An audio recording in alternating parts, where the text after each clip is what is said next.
And Hi. We are live with the Real Housewives of Real Estate. And today we have Gabriela Castillo from Nicaragua with us. I'm Kinsey Lee Eggles, and I am with Remax Realty Group in Southwest Florida. Next. And I'm Tabitha Wewell with Remax Beyond 2000 in the Cleveland area, Northeast Ohio. Hey there, everybody. Felicia Beltran with Remax Associates here, your Southern Colorado expert. Hi, everybody. This is Gabriela from San Juan del Sur, Nicaragua. Excellent. So good morning. Good morning. I love Hola, Nicaragua. And look at that view behind you. And you're on your patio. Yeah. And you know, I live in Florida, and I'm like, there are much better places I can live. I'll tell you what, we're definitely expanding our travel plans through this this webcast. I think we are. Yeah. Another girls' trip between the last two. Yep. There we go. I'll get right on that. This location is known for its beaches. We're super duper close to Costa Rica. So a lot of the people who visit here fly through Costa Rica to Nicaragua. And we're known for surfing. We're known for the many places where the turtles lay eggs. We're known for the beautiful scenery and the people. Obviously, the people here are pretty amazing as well. Are you a native, Gabriela? I know that. See, I am Nicaraguan. I don't look it or sound it. And that's one of the first questions people ask usually. But yes, I have dual citizenship. But my parents are full-on Nicaraguan, through and through, full-bred Nicaraguan.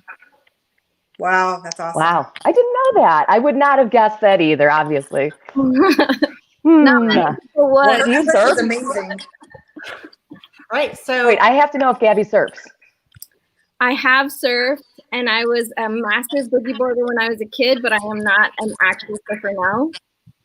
Something happened when I got pregnant with my kids, and just kind of got scared of the water, and I don't really go in the water as much as I once did. You turned into mom.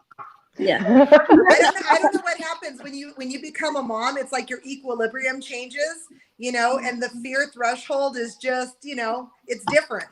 It is. It's different because. Oh, you know what mine is? Oh, I'm sorry. I'm talking over you. We're having a. No, my change was I can't watch scary movies. I can't watch horror movies now. Yeah. I still love them. For me, mine was heights. So you're right. Fear changes. Mine is definitely, I was just scared of like breaking something and not being able to provide for my kids. Just. Yeah. Yeah. Mm-hmm. Which here is interesting because our medical services are all basically free. A lot of us have free medical service, but there's also the private system, and it's super duper affordable. So it's not like if I break something, I would be able to go to the hospital and get the operations and what have you and all that stuff. Where the medical service in general is just the downtime that kind of freaks me out. Right. Absolutely. And how long have you been in real estate in Nicaragua? Very good question. So in Nicaragua, we don't have an MLS. We don't have a licensing program. We don't have anything. And in all honesty, real estate just kind of fell on my lap. I was working, I studied business administration with concentrations in finance and global business. And I was working at a finance office that's based out of Texas. I was outsourced. And I had decided I wanted to go for my MBA. So I was about to leave Nicaragua when a friend of mine said, you know what, I need someone to come do some training for me in a hotel here in San Juan del Sur, which is the town you see behind me. And I said, no problem, I'll help you out, but I can only give you a certain number of weeks. And then, I've already bought my ticket, I'm leaving. And she said, no problem, okay. any help that you can give me would be spectacular. That was in 2004. And while I was at that hotel doing some trainings and what have you, there was a realtor that kept coming to the office to take care of clients. And I found myself taking care of the clients while they waited for their realtor. And they would always ask me tons of questions. And it turned out that I was giving them the Nicaraguan perspective of everything real estate. And then the realtor, who was a foreigner, was giving them everything from the foreign perspective. And slowly but surely, the realtor and I got to know each other, and voila, that's my husband. Excellent. So that's how you met your husband too? Yeah. So I got into real estate, kind of like just helping him, and then I started getting a lot of listings for the real estate firm he was working with. Just because I'm a Nicaraguan and I know a lot of people, and slowly but surely, just kind of unfolded. And finally, I was like, you know what? I'm going to get into real estate. I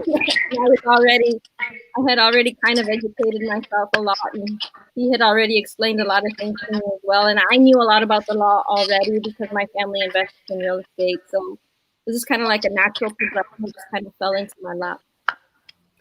Right. So I love that. So no real estate law, rule, regulation. How does your transaction process work from beginning to end? Do you have attorneys involved, inspectors? What does your typical transaction look like?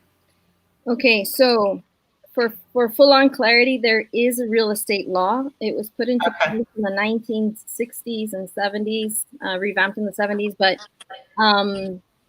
it was very basic. It does delineate the formal steps of a real estate transaction. You can only do a real estate transaction through a lawyer. There doesn't have to be two lawyers. It doesn't have to be one lawyer from the buyer side and the seller side. It's just one lawyer that can take care of everything. We don't have formal inspections. We do have appraisals. Appraisals can be from either the private sector for like mortgage purposes with a bank or lending or what have you, or it can be appraisals from the government for tax purposes. So we do have that, and as somebody who got into real estate without being a lawyer, because usually in the past, the people who did real estate were a very select group of people, and it was all done through specific lawyers that kind of knew the laws more that has to do with real estate. But as the country has grown and the population and the buying power of the people has grown, we've gone from having large landowners to smaller farm landowners and personal housing and what have you. And so the transactions have become a lot more common, but you do have to find the right lawyer to work with, and they have to really understand and do everything correctly. If you're not working with a realtor who's respectable and has a good reputation and education, obviously. Interesting. We have to do a shout out. I saw a name pop up here and somebody said hello.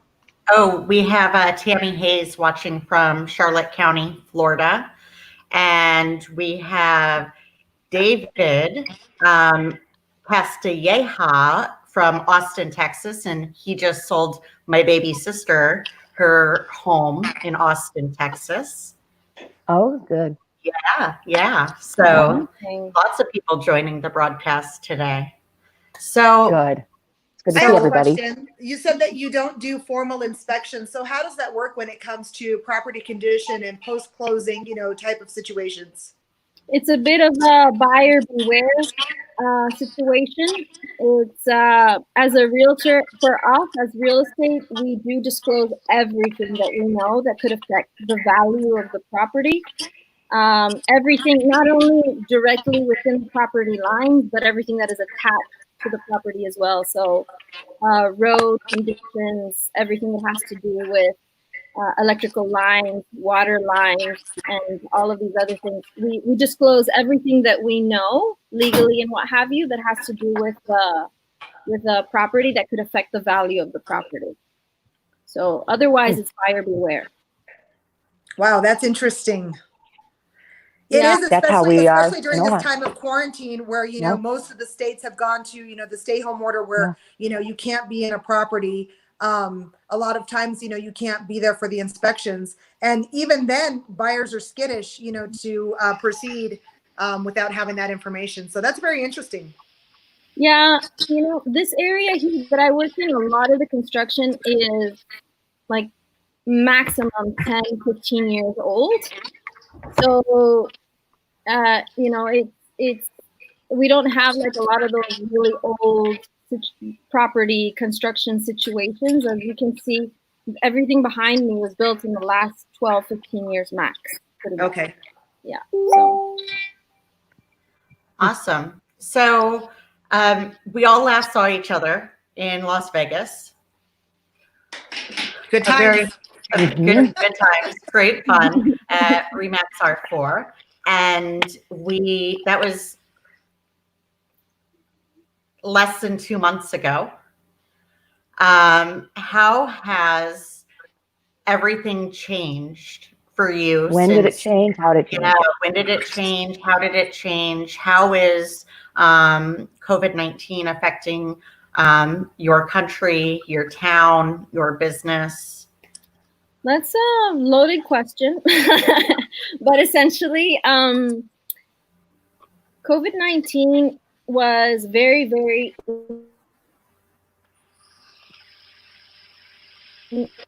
So we were very aware of what was happening in Italy and what have you. So as soon as I got back from R4, we kind of like went into lockdown within days, essentially.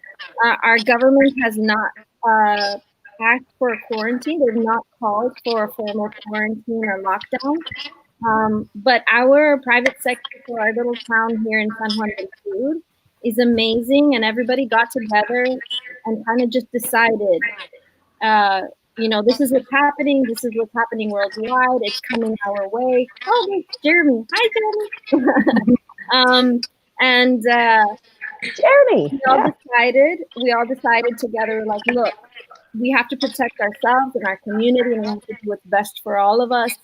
So let's kind of decide to go on lockdown and close our offices or distance as best as possible and come up with ideas and ways that we can all help each other to keep our businesses alive and still function, but, you know, be respectful of quarantining.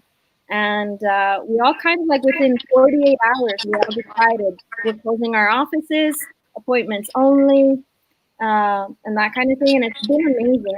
Our little town is incredible. Both the expat community and the local community have all been very, very respectful of distancing and keeping safe. And we didn't really need or depend on the government to really do much for us. And that's a lot of the type of people that come here are like that. So we've been really good. Now, in terms of real estate, it has affected us for sure. It's affected us. We don't have as many people inquiring about property. This is typically one of our very, very high seasons. And we're making do. We're focusing a lot on education. Our agents are attending education in both Spanish and English repeatedly, almost every day, a different training session. And we're doing online Zoom meetings together. It's been a really, really quality time to get back to the basics and really work on setting those stones for the future in terms of our personal businesses. And how many it's almost agents? Like a reset. Yeah. How many agents do you have? We only have 5 formal agents. We have 5 agents in San Juan del Sur. Our whole country went through a political turmoil in 2018, which affected our agent count. But here at REMAX here in San Juan del Sur, we've been very, very specific as to who we want to be part of our team. Again, that has a lot to do with the fact that we are not licensed, we have no MLS. Our reputation goes a long way. It's very, very important for us to protect our reputation. So A lot of that is why we're so specific as to who we do allow on the team or not. I have a question. So you said that it sounds like you have a very tight-knit community. What is the population there? So the population of San Juan del Sur, the last time a census was done, said it was a little bit shy of 18,000 people. Okay. Our expat community here, there's no specific statistic, but I would guesstimate that our expat community, full-time expat community, hovers around 1,200. And we have an international school here that's called the San Juan del Sur Day School, and that's where we all send out kids. And it's a Montessori style, international baccalaureate style kind of school. We model a lot of the really high level schooling systems around the world. And, you know, if it wasn't for that school, there's no way I could be here. So I'm so thankful for the school. Yeah. Right. Is the big bulk of your economy there, is that tourism? Yes. For San Juan del Sur particularly, there are no formal stats, but I would say that our formal economy is about 80% is tourism based in some way. And our tourism is also real estate because unlike other places, we don't have any flagship hotels here. So we don't have a Marriott, a Sheraton, or, you know, we don't have any of those massive hotels. So our economy is really in the vacation rental market and some boutique hotels. And our economy revolves around that a lot, actually. So, oh, we just lost Tabitha. She'll be back. She'll be back. So, where do you see how many do you have a lot of cases of COVID-19? Is it on the higher scale, on the lower scale? We do not have a lot of COVID-19 registered formally in the country. There's, I think, 10 last time I checked for the whole country, cumulative. Only 10 cases. It's the government says that all of them are imported cases, so they were all brought in from another country through travel, air travel. And we don't have local infections, so to speak. Thankfully, I believe that has a lot to do with the fact that we are such an open air location. We don't really have a lot of AC. It's not something that it's not the lifestyle here. You know, everything is open air and it's fairly warm and what have you. And I think that's been a saving grace for us. That's awesome. That's good. So, if you've never tasted Gabby's amazing alcohol from there, it's delicious. I have not. Our good friends, every year that we go to R4, we take a couple of bottles. It's not my personal rum. It's rum that I've had it. I've had it too. And it is delicious. I agree with you. Very well known. It's very, very well known and won a ton of awards internationally, called Ron Flor de Caña. Highly recommend it. Yeah. Awesome. Awesome. I'm putting in my order then. Well, you know what's funny is I was like, Gabby almost went to Thailand with me. I was this close. This close. She's like, are you? Yeah. She was looking at flights and everything. She's like, are you really going to go by yourself? And I was like, yeah. And I was thinking, I was like, well, I need to stop and see her in Nicaragua. And you have that beautiful, beautiful Airbnb vacation rental that I always see you posting, and I just cannot wait to come stay there. You should definitely come over. It's a hop, skip, and a jump away from town. Need an airplane. Yeah. I think that's the beautiful thing about doing this show is just being able to, you know, look at what's happening in other parts of the country, to get to know our referral partners better, and just to have a better understanding of how, everybody's being impacted, especially during this time, in the same manner. I mean, a lot of us are doing the same thing as you, Gabby, where we're focusing on education. We're working inside of our business instead of, being on top, all the time. We're always out and about. And so to kind of have to, stay still and to really evaluate those processes and systems, I think that's been for me a huge takeaway, during this crisis, if you will. Right, because in Colorado, Felicia, you are not essential, correct? I will be on Monday. So we're going back to essential status on Monday. And we've been down. So that'll be our 2-week mark where they actually just, shut down all personal showings. Okay. So how do you think your market is going to start back on Monday? Do you think everyone's going to run out of their front doors wild, showing houses and touching things? Well, I mean, you got to think about everybody. Or do you think that seeing a house on the internet is one thing? Walking through it and actually absorbing it is something totally different. So I've had people that a week ago wanted to go look at, 4 houses, and I had to, the Attorney General had just, changed the stay-at-home policy, and so we had to table that. And so I just recently, reached out to them and told them I'll be back in business, able to show on Monday.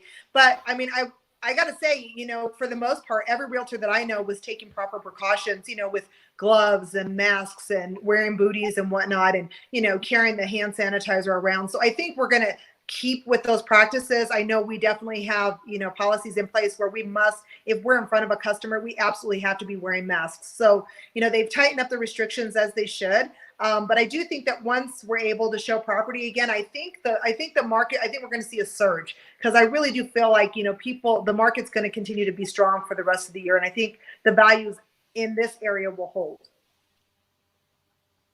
Awesome.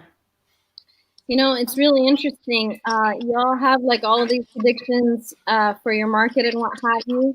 Our market is pretty cash based. So most of the transactions here are like bought 100% out of pocket, paid in cash, not like they don't bring like suitcases and drop them on our desk. Right. It's like formal, bank transfers and what have you. But the interesting thing is that we don't have a lot of people who are worried about their properties. They're not pressed with costs. They're not pressed with needing to sell right away. The only people that actually have issues are the ones who own properties in the US, and they may have a mortgage or something back home, and then they own this property outright and they have a mortgage on their primary residence and what have you. And so those are the people who are looking to, who if it comes to it, they're going to sell for a much lower price. But our market doesn't have these huge fluctuations in pricing these days, because most of our transactions are full on cash. I mean, the few that we had that were mortgaged, because about a few years ago, our banks were opening up and doing more mortgaged financing transactions here on the coast, involving foreigners as well. But that kind of closed down about 2 years ago due to some internal country situations. But all of those transactions basically went through. So now everybody's thinking that we're going to have this like super duper fire sale, and it's currently just not happening. And like owners are like, no, I'm fine. I'll wait till it stabilizes internationally, and we'll figure it out then. What is your average sales price there? I mean, if we were looking at buying a vacation home, what does that look like? An international standard, like something that looks something like a vacation rental, something that you could walk in and be like, oh, this is nice. You're probably looking at starting about 150 to 200, and you're going up to about $500,000, depending on whether it's like super expansive, how close it is to the ocean, what are the amenities in the neighborhood or what have you, and all that kind of stuff. Like There's a lot of homes in this area that are hovering in the 150 to 250, but before everything was more so in the 250 to 350 range. Okay. So, and that's US, because a lot of people ask, is that Canadian or US? No, US. Most of our pricing is in US. Yeah. Gotcha. Yeah.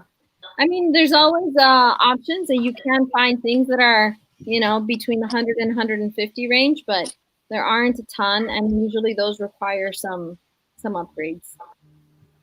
What are your I mean, I know it's obviously different now because of COVID, but what do you have, like, average days on market? Do you know what that is?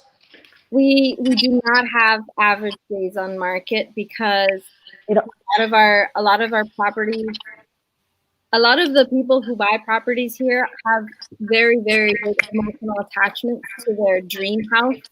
Like, a lot of people who buy property here, the ones that are selling now, they came in, they bought a plot of land, designed their home to their personal wants, likes, and tastes.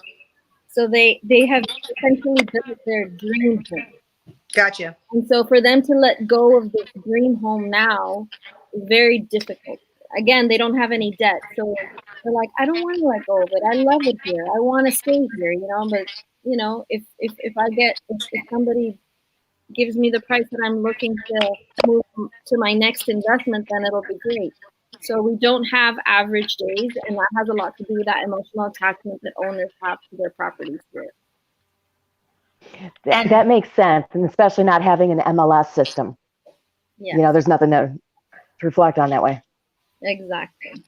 I mean, we have internal stats, and when an owner comes to us and is like, look, I have a plan, I would like to get out of this property, then a lot of our properties, we can sell them within 2 to 6 months. But if those prices are not super apt to the market value of the property, then they can sit on our system for 1-2 years. That's just kind of the way it rolls around here. Okay. That makes sense. Now, Jeremy asked a question whenever government, oh no, he didn't ask a question. He said whenever governments start to open back up, he feels there's going to be a large amount of pent-up demand buyers. I totally agree with that. Yeah. There's no inventory, and everybody here, I haven't had too many people not want to see houses. So I don't know what's going to happen. We need people to get on the market in our states. Yeah, there's always going to be a fear of putting your home on the market, though, and having strangers in your home when there is a virus that no one knows much about floating around. I think let's talk about that. Yeah. I was just going to say, I think the trend with, people who, were landlords, a couple of years back, they have vacant properties due to, tenants moving or buying houses or whatever. I still think we're going to see a trend with them selling, and that's going to help the inventory crisis. Yeah, absolutely. And I just got several emails from builders that I work with that have, inventory homes available. They're increasing their commissions to the realtors. And so I think a lot of our buyers are going to be going into new construction as well. We've had a lot of new construction here in Southwest Florida. Even my sister, the home that she just bought was new construction. She was tired. She was really just didn't want to keep going in and out of homes with people. She's like, let's just get this done and get closed. So I think, but I think on the listing end, I have one listing right now that's in a condo tower. Even though real estate is essential, the condo association has decided no realtors and no showings. And so I've been dealing with that condo association the past few days, because it's essential that the seller sell. He needs to sell. And so, so that's a hurdle that I've been dealing with. And then I have, 2 more properties going on the market this week. So. Gabby, I have a question. Is there a huge rental market there in Nicaragua? Massive. Well, There's essentially, we are in the vacation rental location. So everything that we do is more so the vacation area. There is a massive rental market in the capital, which is Managua. That's about a 2-hour drive from us. And yes, there are people do rent homes. It's just not something that I've focused on just because it's kind of far away from me and what have you. And I enjoy the vacation rental area, and the neighborhood I live in has been more focused on vacation rentals in the past, but it's because of COVID, we have converted to long-term renters. So yeah, it doesn't seem like there's a huge turnover in your area. It sounds like it's just one of those attractive areas where people want to stay put. Well, you know what? It's funny because a lot of people who actually moved here came on vacation for a couple of days. You know, they were on a tour of Central America or something, and then they remembered how much they loved it here, and they kind of evaluate all of the locations that they visited through their Central American tour, and they're like, you know what? I really like San Juan del Sur. I want to go back there. And they come down here intending to stay for a few weeks, kind of like my story, and end up staying. You know, once you find your spot in the community and what have you, and you provide a service, like it was very interesting back in 2008 with a recession that hit all the whole world essentially. We got a ton of young professionals who had just graduated from college that couldn't find a job. They had previously traveled through Central America. They remembered Nicaragua, and they decided, you know, I can either live in the States in my mom's house or what have you, and be like in their basement without a job, or I can move to Nicaragua, start an online business, and figure it out and live on X amount of dollars that I've budgeted for myself on a monthly basis. Because quality of life here is high in comparison to, you know, money that you need to spend. So we had a ton of young professionals that came over here in 2008. They started their businesses, and in 2010 there was a boom of kids that was born. And then the school kind of became a thing, and now we have an incredible school, and it's just kind of organically grown into this amazing community. And you know, as the services are needed within our community, someone offers it. So I would not be surprised if, you know, within a year's time, we see a ton of young professionals moving to San Juan del Sur, starting businesses online or here, and just living here. And, you know, putting up that whole, before the show started, we were talking about quality of life. You know, my husband and I, we revisit the idea of moving to the US or Canada or anywhere else because we don't really have limitations, thankfully. And we always come back to quality of life. Could we personally reproduce the quality of life that we have here in Nicaragua in another location? And we always come back to no. We're probably not going to be able to have the same quality of life somewhere else that we do here. So, you know what's going to happen? That is true. And you wanted to. Okay. No, I was just going to say, everybody who's watching right now is going to want to go and visit. So the big question is, when's the best time of the year to go visit? Great question. We have essentially the dry season and the wet season. Okay. So our wet season is not like super duper wet. We do get like storms like South Florida, you know, that all of a sudden you get a storm that comes in and it rains on and off for 2 or 3 days. But we mostly just have tropical showers that last 15, 20 minutes.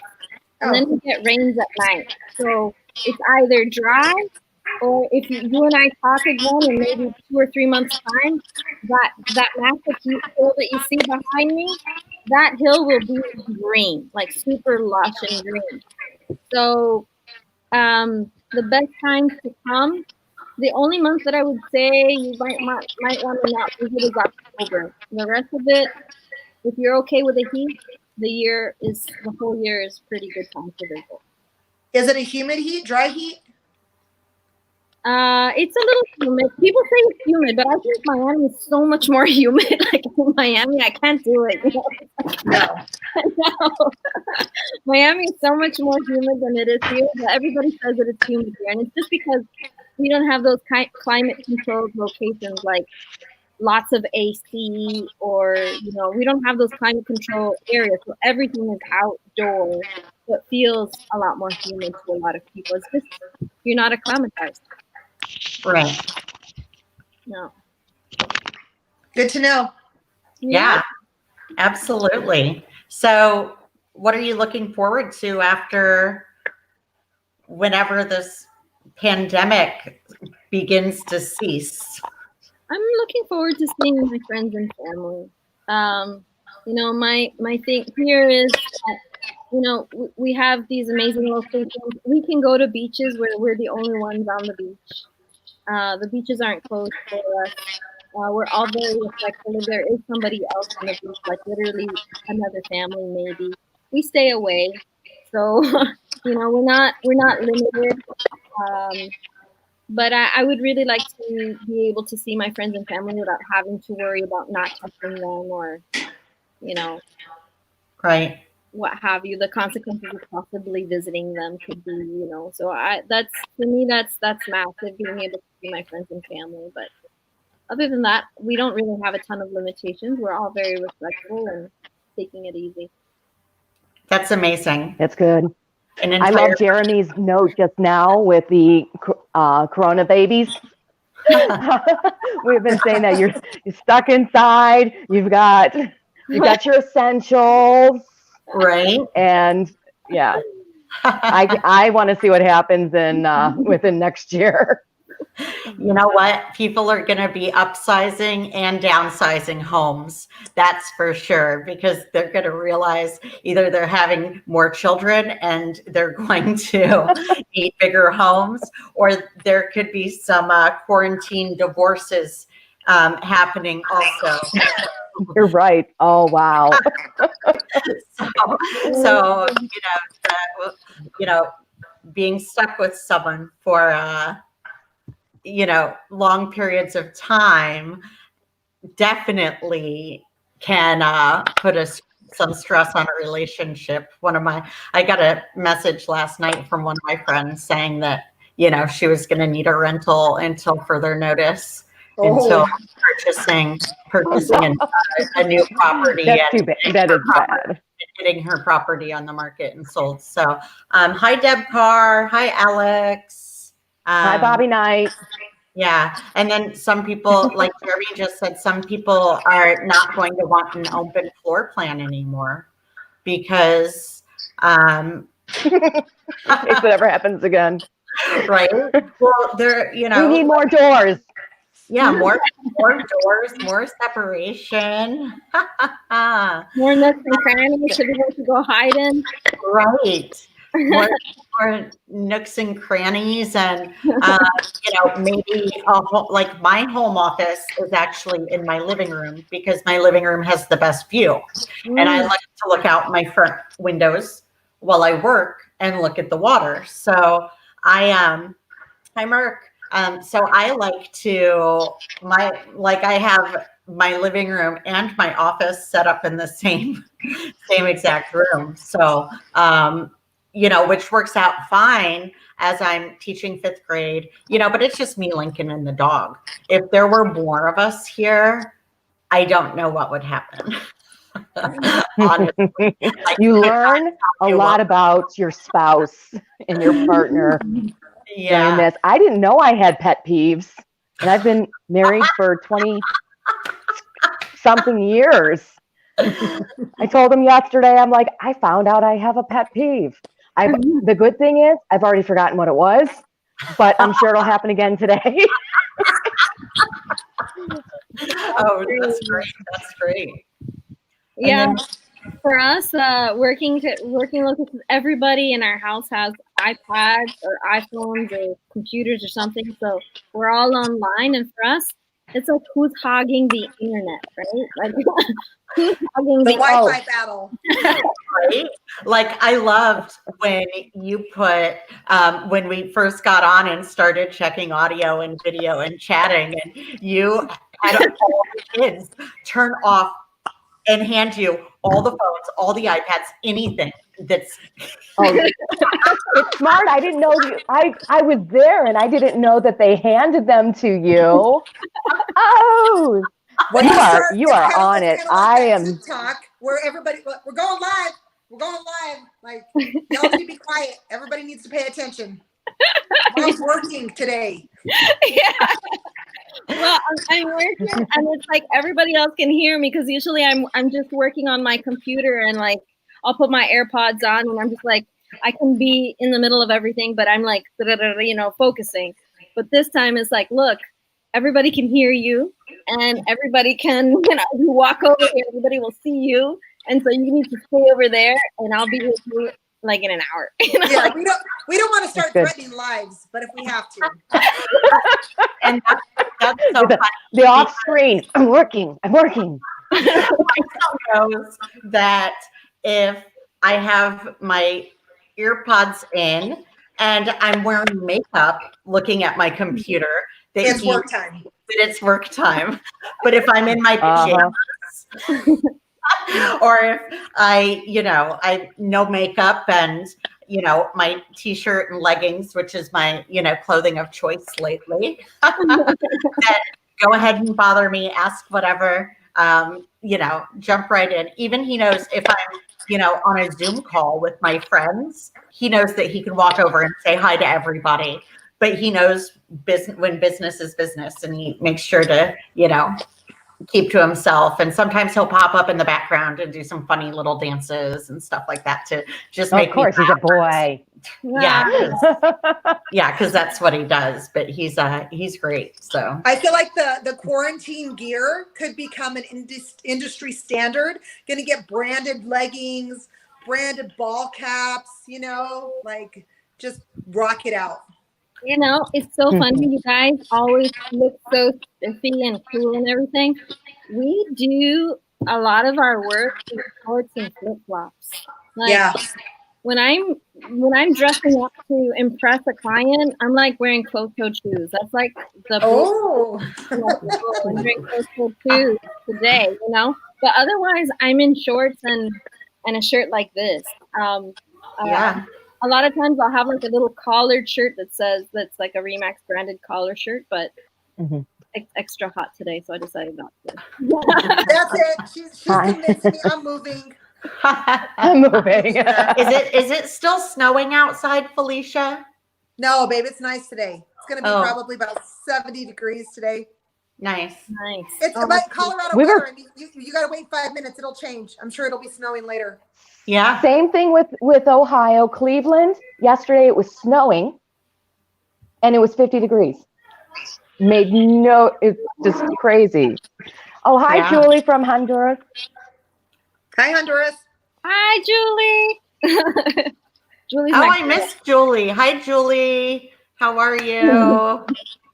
I know I missed some of the comments.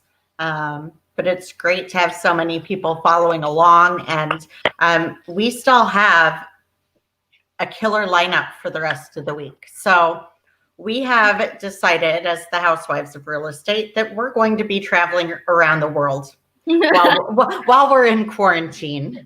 We're going to travel around the world from our living rooms and our home offices to visit all of our favorite Remax brokers, owners, realtors around the world internationally. And so Monday we had Yuka from Finland. Yesterday we were with Kevin from Malta. Tomorrow morning at 10 a.m. I'm really, really excited to speak to Dario from Italy. And Dario has the entire region of Remax in Italy. And then tomorrow afternoon, we get to see James Bovell in the Cayman Islands. Friday morning, we're actually going to be early because we have a 14-hour time difference because we're going all the way to Brisbane, Australia to see Rob Levy. Nice. And then in the afternoon on Friday at 1:00 p.m., we're going to go see Hannon's Homegirls in Ontario, Canada. We love So I just saw that myself. Yeah, we love the homegirls. The housewives love the homegirls. So, and it's very interesting to get all of the opinions from around the world on how business is different and what rules and regulations different countries, different states, and different areas are.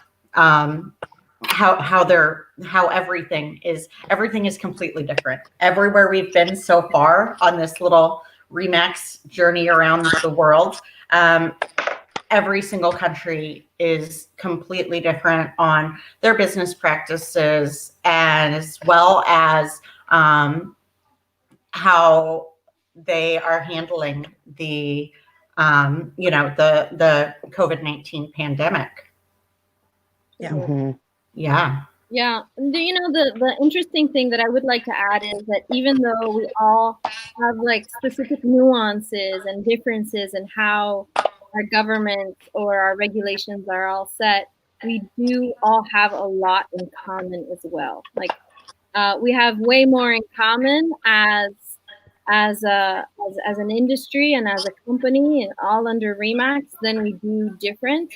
And that's one of the main reasons why it's so important to be part of such a massive network full of people who are super knowledgeable and who work together and share and really want to be a part of something that is much bigger than just you. Because even though I'm a small office in San Juan del Sur, Nicaragua, I have great relationships and I can learn so much from people like you. So thank you.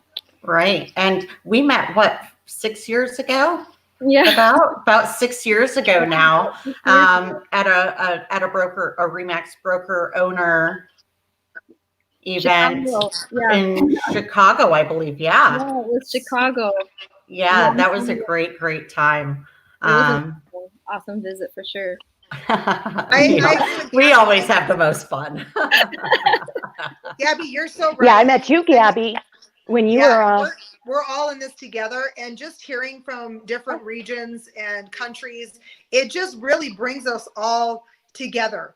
And I just love the fact that for the general public, they know how wide our sphere is when it comes to the referral network, and how powerful the Remax network is. It's just amazing, because you go to the conference and there's just thousands and thousands of people, and yet we know people from all over the world, that if our clients went to us tomorrow and said, hey, listen, we're thinking about moving to Nicaragua, or we're contemplating going to Canada, we know exactly who to call. There's a lot of value in that. Mm-hmm.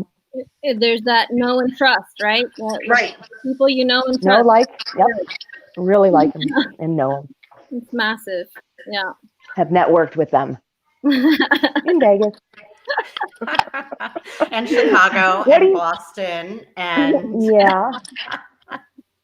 So what do we think about the conference coming up, next year? Hopefully things are back in time, because I would hate to miss seeing everybody. That is a question that came up not long ago in another group that I'm part of. Who knows? Hopefully there's going to be some kind of vaccine or something like that. Hopefully there's some kind of test we can all do and make sure that once you've got it, you're not going to get it again, so to speak. I mean, I think that it's a kind of wait and see situation, but unfortunately, I usually start planning for my conventions like 6 months in advance, so I hope that everything is set 6 months before. I think I was already planning everything. I usually plan everything 8 to 10 months in advance. Wow. Tabitha plans everything for me, and most of the housewives, and we show up. This is true.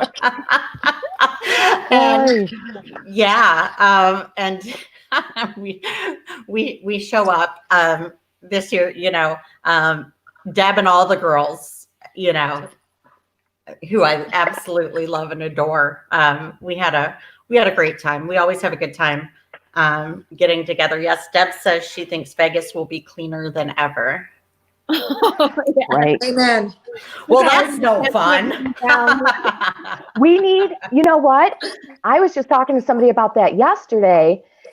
Vegas has not had that critical, crazy outbreak for as many people that flew in, flew out, in, out, in just 2 days, 3 days, or a week there, or I was there 2.5 weeks, I think. But just to have that good blessing that they weren't sick and spreading it everywhere, I think that kind of tells how they take care of their places. Somebody's always cleaning, they're wiping everything down constantly. And now everywhere I go, I'm gonna be watching that. Well, you know what though? And props to Vegas, because they shut down right away, and they completely shut down. And that's not easy to do with the amount of tourism. That's hard for all those guys.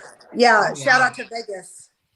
Oh yeah. Shout out to Vegas. And I know like these dealers, they're all furloughed or laid off or just, it's just amazing how they're coping. So hopefully if you are in a quarantine situation alone, you have a pet or adopt a pet, time to consider that. If you're with a spouse and or a partner and having issues, watch some good movies, read a good book, distance yourself. Invest in some AirPods. Yeah. Gabby, this is a good question. When you buy in Nicaragua, do you get a deed to your property, or are you a land lease? We do get deeds to our properties. As a foreigner or a local, you have the same right to property in Nicaragua. And we have two types of property along the coast. We have lease land and title deed land, fee simple. We about 98% of our transactions are fee simple deeds.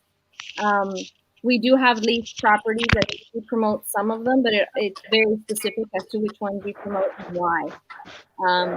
We basically work in deeded land. Awesome. And then we had are the housing prices stable across the country, or are they declining? And you mentioned earlier that you typically don't decline because you're cash money.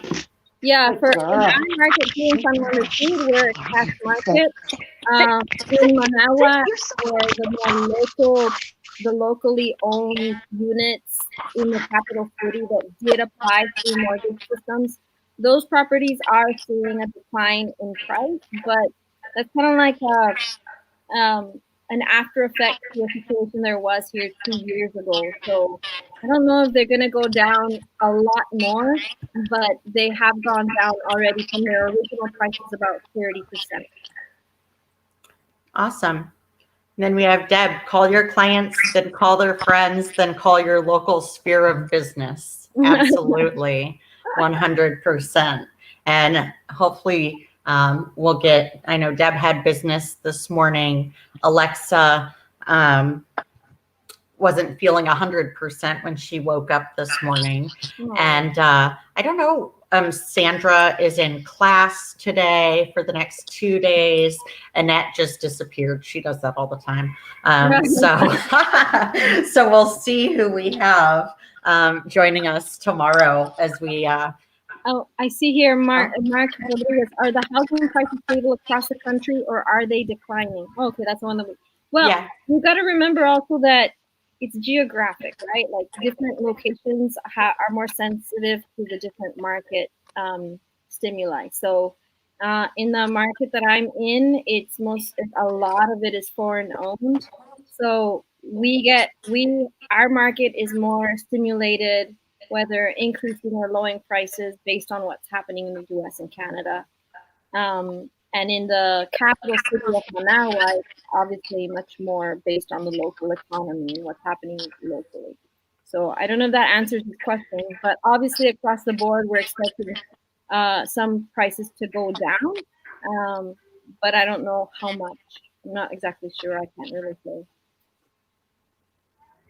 Deb's got a 2-bedroom, 2-bath condo, shout out. And where is it, Deb? I know she's listening. I know. I know there's a little bit of lag in between the Facebook Live feed and our feed. It takes a little while longer, and also to go to the YouTube channel and everywhere else we are broadcasting. So how many Coconut Creek. How many channels are you broadcasting on? Right now, 4. Nice.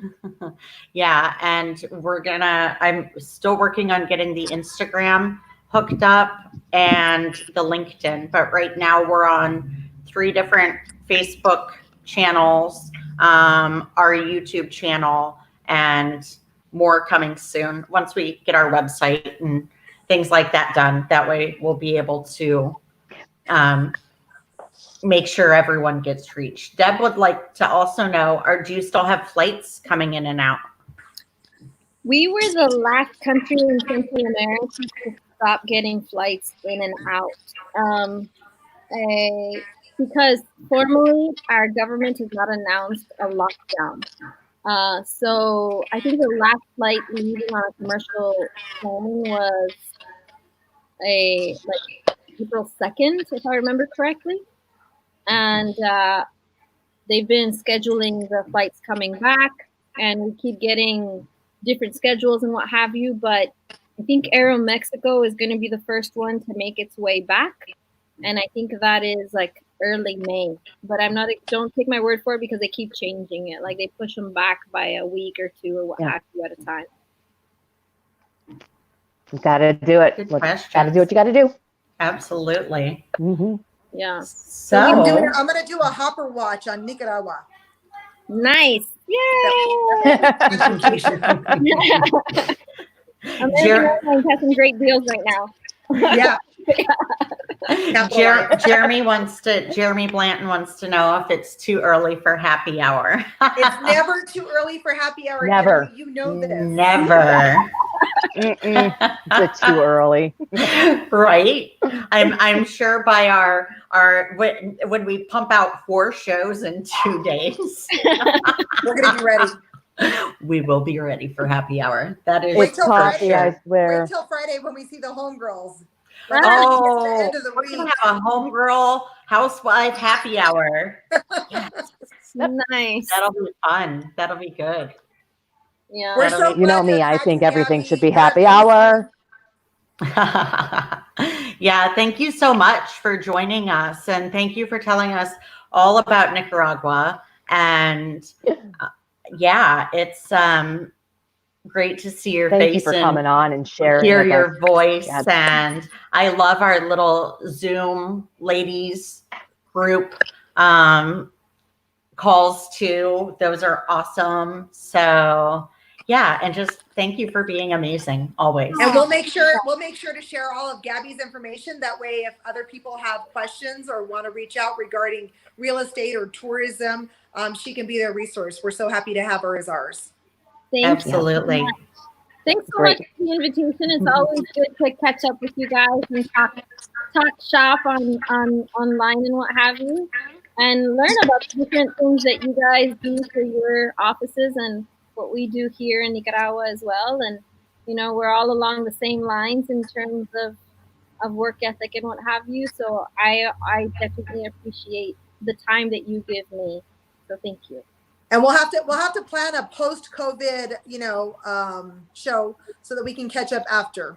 Absolutely. I think that's going around the world twice. Yeah, fantastic idea for sure. There's 8 of us. There's 8 of us housewives. So even if we do a one-on-one catching up once we are back to our normal lives, and like right now, we all have a little bit of time on our hands. Just a little.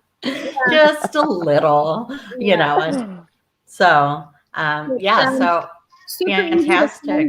Super easy to find me. If you just look up Remax in Nicaragua, you'll find me.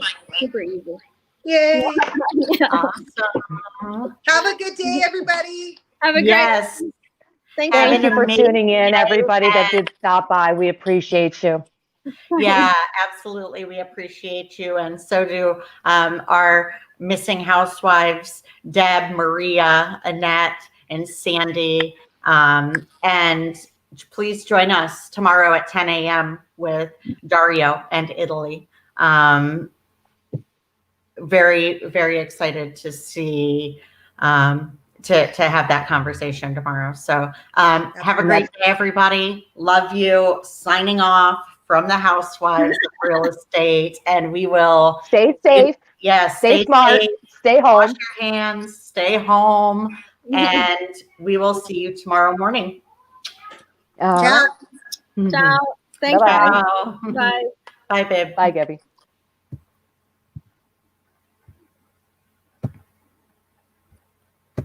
Good job, ladies. Awesome. Yeah, good job.